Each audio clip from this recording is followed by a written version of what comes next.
taba, at mantika. Para sa huling vlog natin ngayong SEM ay pag-uusapan natin ang lipids.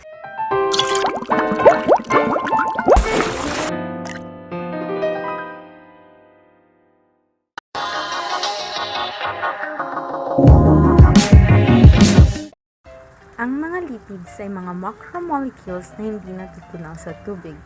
At ilan sa halimbawa nito ay fats at oils.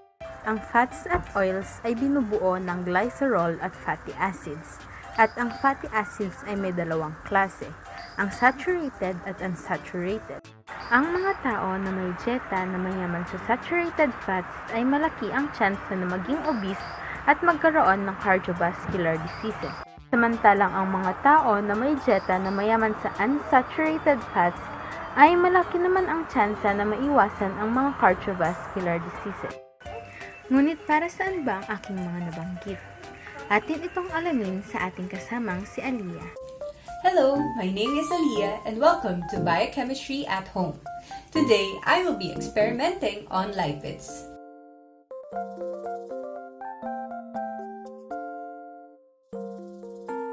Basically, our goal is to know if which lipids or oils are good or bad for our health by testing if they are saturated or unsaturated using iodine.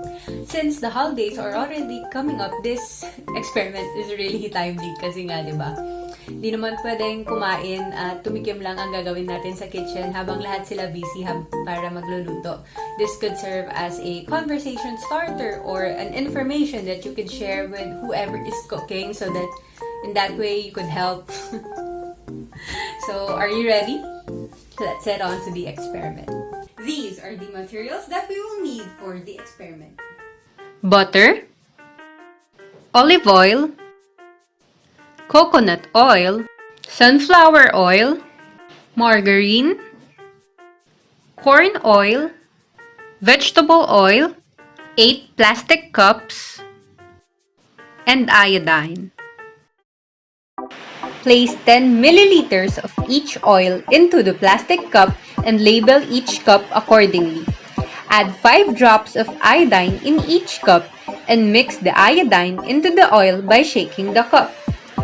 I place water as a control variable for the experiment. These are the results after a few minutes. As you can see in this clip, the margarine in the butter has turned into a slightly brownish color, indicating that the iodine has mixed with the lipid, while the vegetable, corn, coconut, olive, and sunflower oil has eventually turned clear after an hour of having the iodine settle at the bottom of each cup.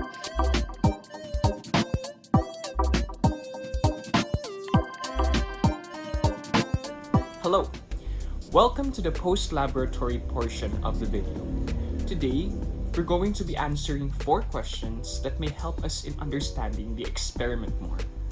What is the difference between unsaturated and saturated fats or lipids? Unsaturated and saturated fats can be classified simply based on the presence of double bonds on the hydrocarbon chain. If there are only single bonds, the lipid is said to be saturated. Saturated due to the fact that there are more hydrogen atoms per carbon molecule. If the hydrocarbon chain has a double bond, the lipid is considered unsaturated. These fats are mostly liquid in room temperature. Unsaturated fats can also be considered monounsaturated and polyunsaturated. Why is iodine a good indicator to use to test the presence of unsaturated fats? Iodine usually has a yellowish or brown color. However, when added to a chemical group with carbon-to-carbon double bonds, it reacts, causing it to reduce the magnitude of its color. This reaction is perfect in determining unsaturated fats because, as mentioned before, unsaturated fats has carbon-to-carbon double bonds present in the hydrocarbon chain.